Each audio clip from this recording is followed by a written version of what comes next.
Mi nombre es Andrea Esber, de quinto año, sección A, número 5, y en este segundo corte les hablaré sobre la regulación génica. Primero, ¿qué es la regulación génica? Esto se refiere a un conjunto de procesos encargados de la producción de enzimas apropiadas en el momento adecuado.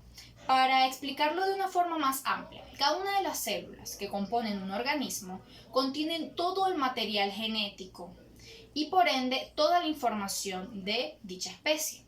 Sin embargo, cada una produce proteínas propias del tipo de tejido al cual compone, pero aún así no siempre requiere de las mismas enzimas. Esto depende de los nutrientes disponibles y de los requerimientos de la célula, puesto que sería una pérdida de energía y material si la transcripción de todas las proteínas codificadas fuera continua, de tal forma que la célula debe seleccionar qué transcribe y qué no, y en qué cantidades, pues de ello depende la obtención de energía, la cual le permitirá seguir existiendo.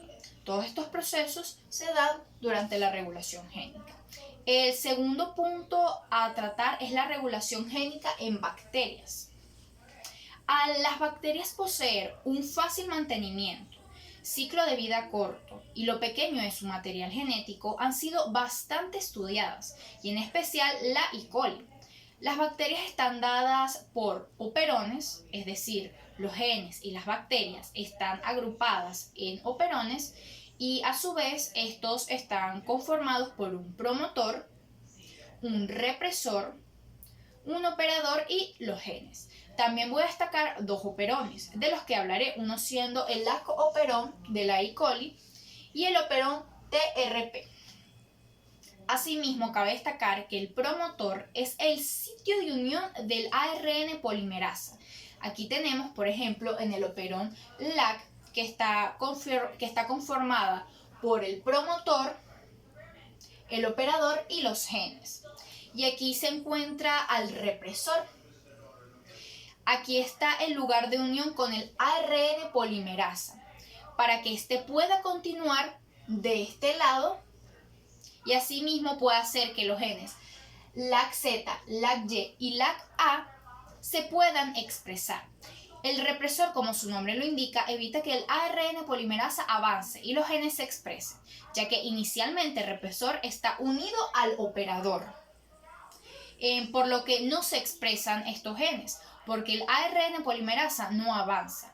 Pero pongamos el ejemplo de que en el medio hay lactosa, como se puede percibir aquí. Se usa con el represor, que está, como lo dije anteriormente, junto con el operador, y esto esta unión con la lactosa causa que el represor se desprenda del operador y hace que el promotor se una a la ARN polimerasa y esta avance y traduzca los genes. ¿Y por qué se debe a que pueda haber lactosa en el medio? Se puede dar porque el hospedador de la E. coli consumió lactosa. A su vez, estos genes se traducen para que pueda degradar la lactosa. También tenemos otro ejemplo, que es la perontectoma o la TRP, que aquí tenemos al promotor, al operador, al represor y a los genes. Entonces, ¿para qué sirve este operón? El triptófano es un aminoácido importante para que la bacteria pueda crecer. Entonces, estos genes sirven para producir y para que pueda degradar. Cabe destacar que no todas las bacterias tienen triptófano por sí mismas, por lo tanto, estas bacterias que tienen este operón necesitan asimilarla del medio, o sea, tiene que haber triptófano en el medio. Entonces, ¿cómo funciona? Esta funciona diferente al operón LAC visto anteriormente, ya que esta se encuentra inicialmente unida al operón, como lo podemos ver aquí. O sea que el triptófano está en el medio, es decir, mientras que haya triptófano en el medio, el represor va a estar unido al operador. Cuando ya no haya triptófano en el medio, esta se va a desprender para que el ARN polimerasa pueda avanzar. Para que este ARN polimerasa pueda avanzar y asimismo traducir estos genes y pueda producir triptófano. Entonces, así es como funciona la regulación génica en bacterias. A su vez, quiero también nombrar o destacar ciertos puntos importantes en este proceso. Primero, que en la degradación de la lactosa participan 3 enzimas: la B-lactosidasa, lactosa permeasa y trigatosidasa, y a su vez que estas 3 enzimas anteriormente mencionadas no se producen si hay glucosa en el medio. Los genes estructurales codifican las enzimas requeridas.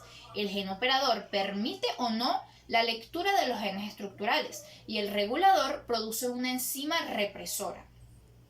La presencia de lactosa en el medio, como lo expuse, inhibe la acción de la enzima represora, lo que permite la codificación de los genes estructurales, esto siendo un sistema inducible. Mientras que el operón, que sintetiza el triptófano en E. coli, está conformado por 3 genes estructurales: el gen operador y el regulador, y la presencia de triptófano activo a la enzima represora lo que impide la transcripción de los genes estructurales, esto representando un sistema represible. El siguiente punto a tratar es qué es la regeneración celular. ¿Qué es la regeneración celular? Es el proceso por el que se recupera la estructura y la función de órganos o partes del cuerpo dañados. En otras palabras, es el proceso de renovación, restauración y crecimiento que hace que los genomas, células, organismos y ecosistemas sean resistentes a las fluctuaciones naturales o eventos que causen alteraciones o daños. Ahora, ¿qué diferencias y semejanzas existen entre la regeneración y la diferenciación celular? Primero, ¿qué es la diferenciación celular?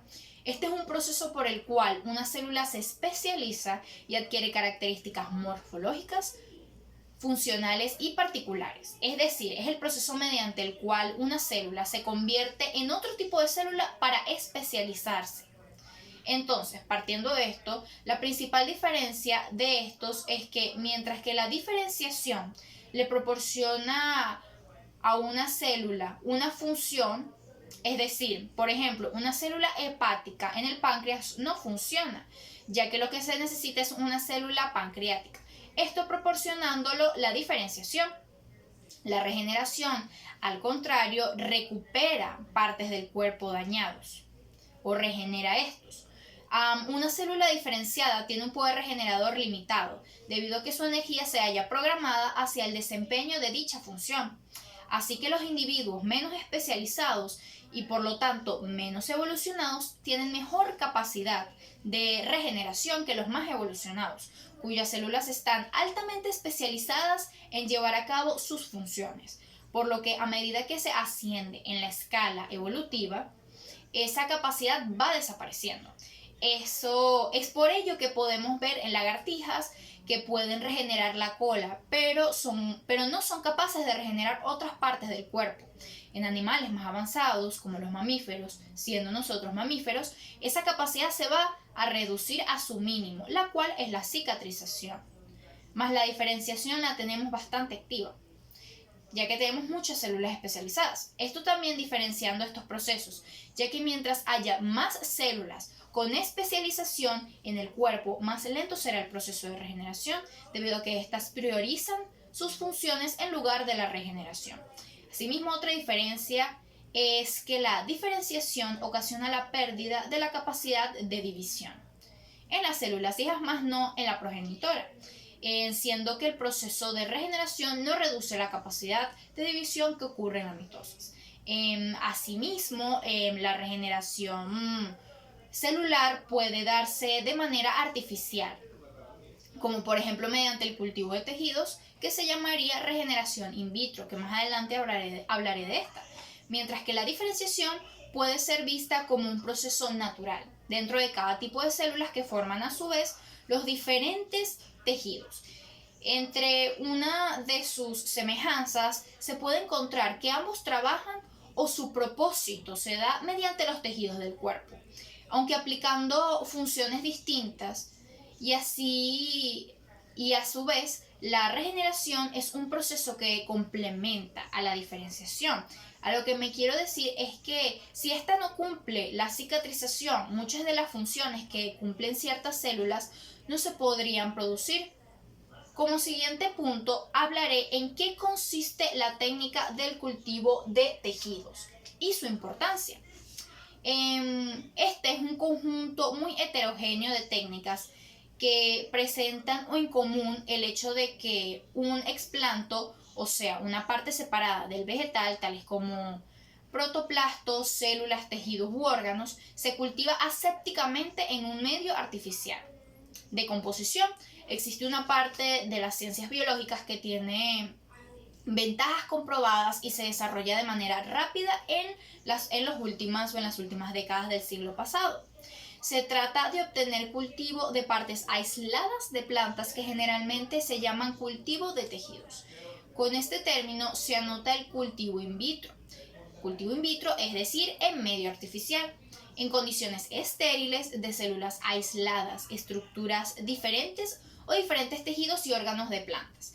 En la parte de la agricultura, esta técnica es sumamente importante, ya que por su alta calidad de regeneración, gran parte de los tejidos que se cultivan en el laboratorio son de plantas, con la finalidad de reproducirlas, en tal caso que se encuentren en peligro de extinción.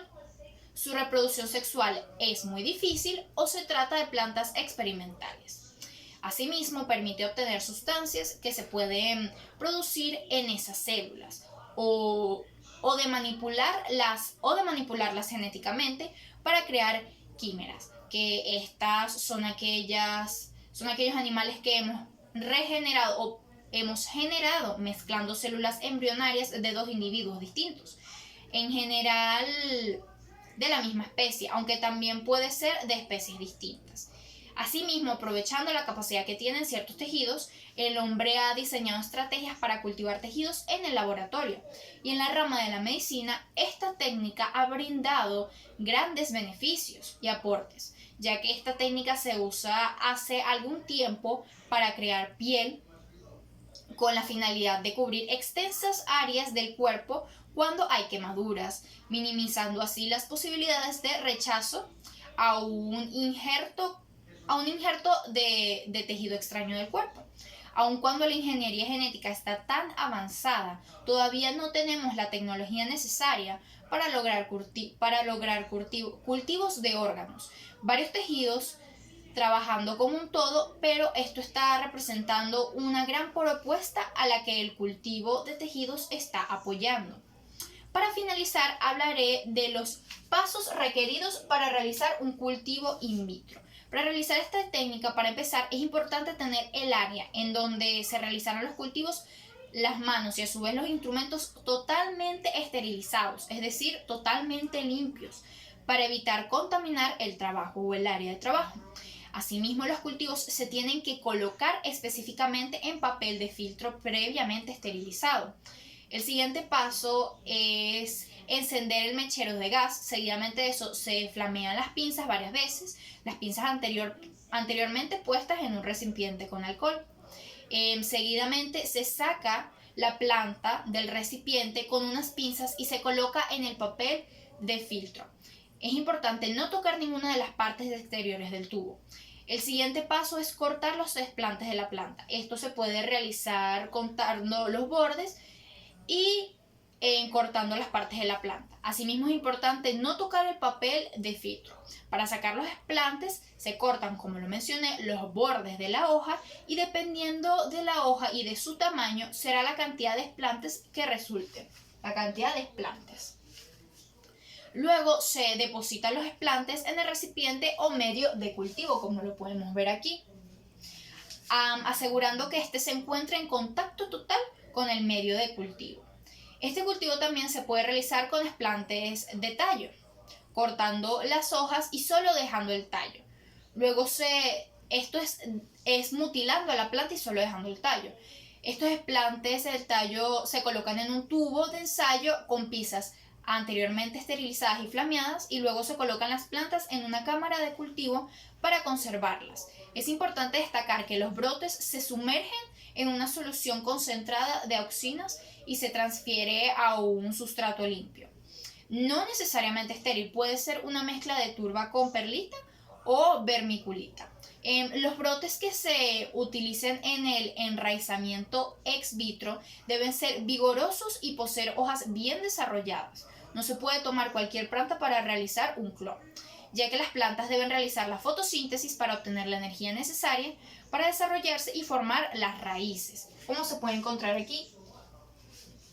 El último paso es la rusticación, que es el paso de aclimatización de las plántulas obtenidas in vitro a las condiciones del ambiente usuales, fuera del tubo o frasco, es decir, al suelo o algún sustrato inerte, o sea que la planta ya creció lo suficiente para ser puesta en el suelo y continuar con su crecimiento. Como lo podemos ver aquí, queda la plántula o clon.